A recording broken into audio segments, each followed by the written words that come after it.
Jean-Marc aimerait l'adapter afin de ménager un petit peu son dos et éventuellement économiser, si possible, du carburant. Alors, quelle est la bonne attitude à adopter? Pour lui répondre, Mireille Layani s'est rendue chez lui à Aulnay-sous-Bois, c'est juste à côté de Paris. Jean-Marc vit à Aulnay-sous-Bois. Il cherche à améliorer sa posture de conduite et économiser du carburant.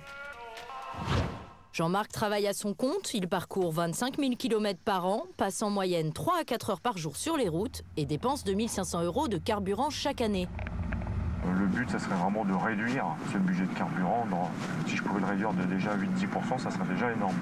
Pour faire des économies, il a cherché tout seul à changer sa façon de conduire. Je me suis dit, je vais conduire un peu plus souplement et surtout moins accéléré. Donc effectivement, j'ai gagné un peu de carburant, mais nos mauvaises habitudes reviennent très vite. Au fil des heures passées sur les routes, Jean-Marc a aussi développé des problèmes de dos. Il ressent quotidiennement des douleurs musculaires et articulaires. J'ai vraiment mal au dos et au niveau des épaules aussi. Je sens que j'ai une torsion au niveau des épaules. Donc je suppose que je suis pas très bien assis ou pas très bien positionné par rapport à mon volant. Récemment, il s'est même bloqué le dos et a été contraint de s'arrêter quelques jours. Alors, lorsqu'on conduit tous les jours, que peut-on faire pour éviter le mal de dos ? Existe-t-il des techniques de conduite appropriées? Y a-t-il des meilleures positions à adopter au volant? Que faut-il faire pour économiser du carburant?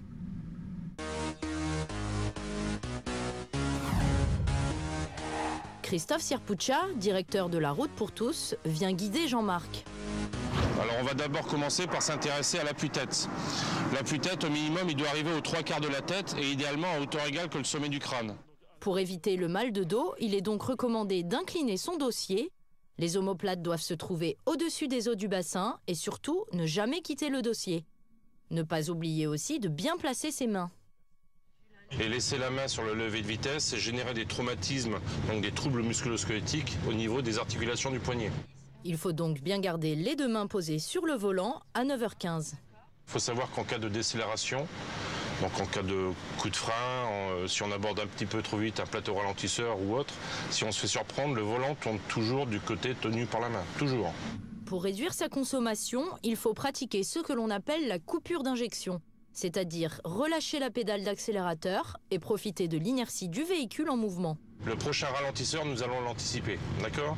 Relancer le véhicule et on ne va pas dépasser 1800 tours. On ne va pas dépasser 1800 tours. Très bien, relâche l'accélérateur et vous avez vu, la consommation retombe à 0. Quand la consommation retombe à 0 litre au 100, on consomme moins de carburant et on ne pollue plus. Il faut également bien maîtriser la gestion des rapports de boîte de vitesse, savoir les passer au bon moment. On va rester sur le rapport le plus élevé le plus longtemps possible. Si on reste sur le petit pignon, on va être obligé de réinjecter, donc de réaccélérer. Et ce n'est pas ce que l'on recherche. Autre astuce, en passant vos vitesses tôt et en rétrogradant le plus tard possible, vous sollicitez moins le véhicule.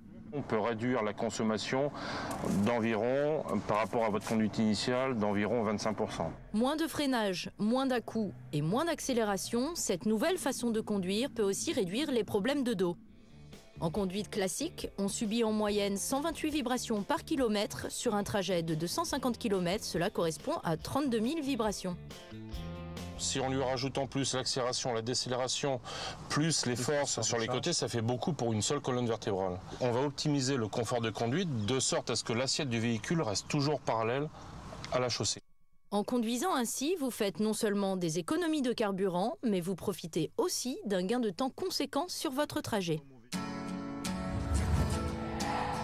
En résumé, si vous voulez diminuer les douleurs de dos au volant et économiser du carburant, positionnez-vous correctement à votre poste de conduite, évitez les accélérations et les freinages pour préserver votre colonne vertébrale. Pratiquez la conduite par coupure d'injection en profitant de l'élan du véhicule, vous polluerez moins et économiserez jusqu'à 25% de carburant. Passez vos vitesses le plus tôt possible en vérifiant bien votre compte-tours. Enfin, anticipez un maximum, vous optimiserez jusqu'à 30% de freinage et gagnerez du temps sur votre trajet.